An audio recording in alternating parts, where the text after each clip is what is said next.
Hello folks, I'm going to talk about hiking safety, the mistakes that a couple in their 70s made on a short hike behind their house that cost them their lives. This is a true story. It just happened a couple months ago.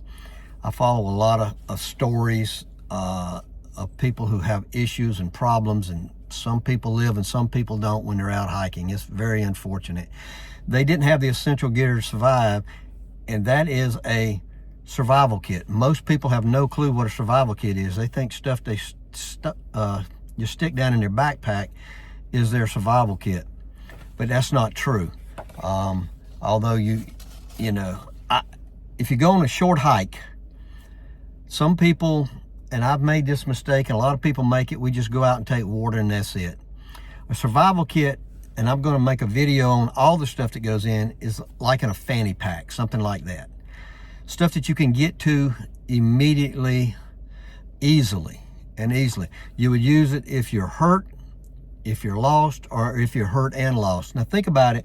If you don't have a fanny pack or anything, and you put all your survivals, and you put everything in your backpack, and you trip and fall and break your arm, do you know how hard it's going to be to get that backpack off, the pain it's going to cause? You can't get to it. Everything in that survival kit, actually, you should be able to use with your right hand or left hand. But on this couple, they were in their 70s, they lived up north. I think they lived close to the Appalachian Trail, but they at least had a lot of trails, I know, behind their house and mountains. And one afternoon they decided they were just going to go for a quick stroll, a quick walk. And they did this numerous times. They went out, the man tripped and fell and got hurt. I don't remember, I think he hit his head or something, but he couldn't continue. His wife said, "I'm going to go get help." Well, the reason she didn't get help, sorry I had my car on, the reason I'm in the car because the wind is howling outside. But anyway, she goes to get help and she gets lost some kind of way. If any of you know, if you hike a lot, there's trails that crisscross and everything, some kind of way. Her husband's hurt, she's in her 70s. She was probably rushing, she got hurt. She got lost. A neighbor noticed a package on their front door porch. I think he noticed it late that afternoon or either the next morning. And when he came back from work, he noticed it was still there, and he knew that was highly unusual. So he went across the street, knocked on the door, walked around looking for him. He couldn't find him. He immediately called authorities. They quickly put together a little search party. He pretty much knew where they'd go walk for walks back behind her house on some of the trails. They go out there, they find her body. She's deceased from exposure. It was in October, so it's up north, and it was cold. Now, unfortunately, they found a husband, and he was deceased. They were only 200 yards apart. I read and hear about this all the time, about people being just like 100 to 200 yards from the Appalachian Trail when they have, and they can't find their way back to the trail. You hear this all the time. So I'm going to go over the things. First of all, the survival kit, it depends on where you're hiking, the time of year, and your skill set as to what you have in your survival kit. But let's talk about what could have saved their life just that night. Unfortunately, they went out with water. They didn't take anything. Well, first of all, emergency blanket. The little Mylar emergency blankets. These are cheap. This is a single one, but you can get like an extra large one. I've got one of those. This is a single one. And what I do is I actually put this in like a little Ziploc bag, and I put it inside my little kit that I have, my survival kit. A whistle. If they would have had a whistle, she could have used that when he was hurt, or when she was lost, she could have used it. 3 short blasts on a whistle is kind of the thing, the I need help signal. That's what I've always heard, 3 short blasts. And you can buy these little whistles. And I got this from Luxo Gear on Amazon. I'll put links to this stuff. It's really cheap, and you can put it around your neck. That's probably the best thing, especially if you're like over 50, 60 and you're out there hiking, you're not in great shape or whatever. Keep that whistle close by. What else do you need? Well, you need things that are going to keep you alive in the cold during the night. And by the way, hypothermia happens in 30 to 50 degree weather. If you get wet, sweat is not your friend in the wintertime, as a matter of fact. But 30 to 50 degrees, hypothermia. It's not like people think. Okay, these are weather proof matches. It's got a strike here, but it comes with two more strikes that you can put on here and here somewhere.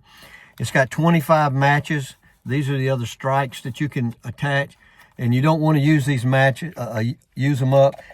They're bigger, of course, more sturdy than your regular table matches. They last for about 15 seconds, and these are good in the you can get windproof, you can get waterproof. These are stormproof and waterproof.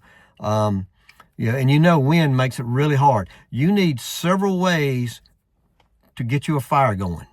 You need a fire for warmth, and you can use a fire for protection in the summer or the winter. In the summertime, a fire will help keep animals away from you, but in the south, it'll keep mosquitoes and stuff away from you.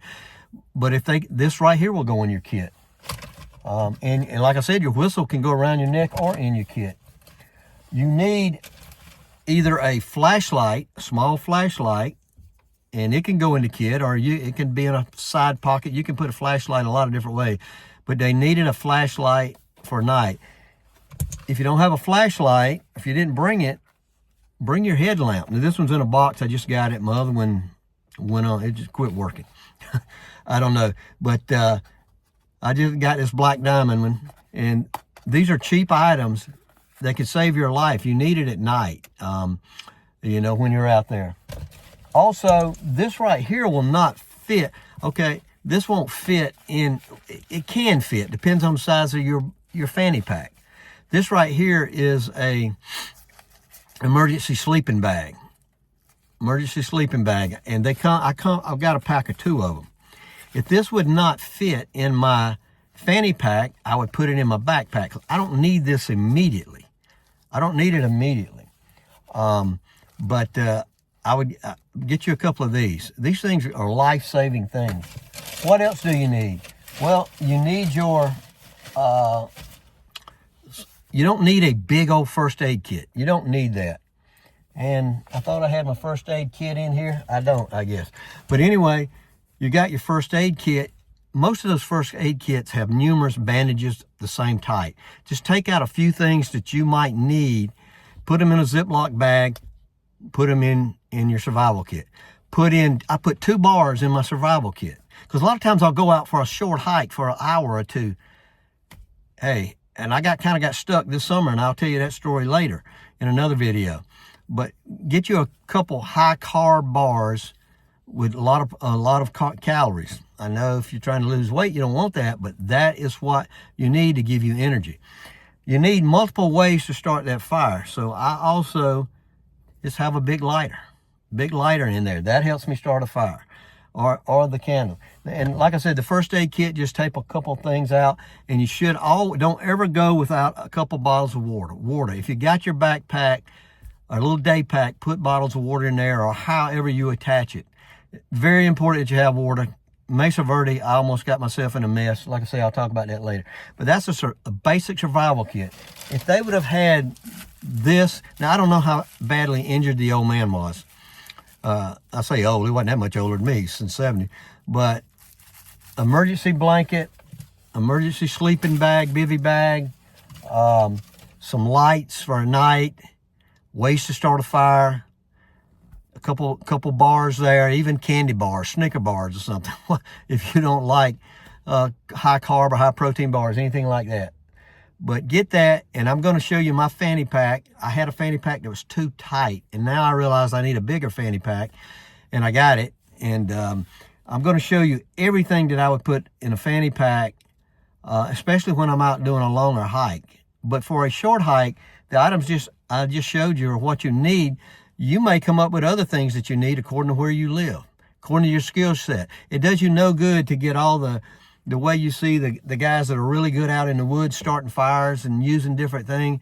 Yeah, it does you no good if you don't know how to use that kind of stuff. No good. So get you some storm matches, some waterproof matches, start anywhere matches that'll start off your fingernail or anywhere if you can find them. You may be able to find them in an outdoor store. You need a way to control your body temperature, stay warm or cool off, depending on the time of year. And you need a way to get some heat, and you need water. You need, in the wintertime, you need the heat, of course. But that fire is good for any time of year. It'll help you get found also. And a lot of the items that I'm going to show you next time are things that you can use to help searchers find you. This is Mike Norris. Hope you enjoyed this. Please subscribe to the channel if you like it, and I will talk to you later.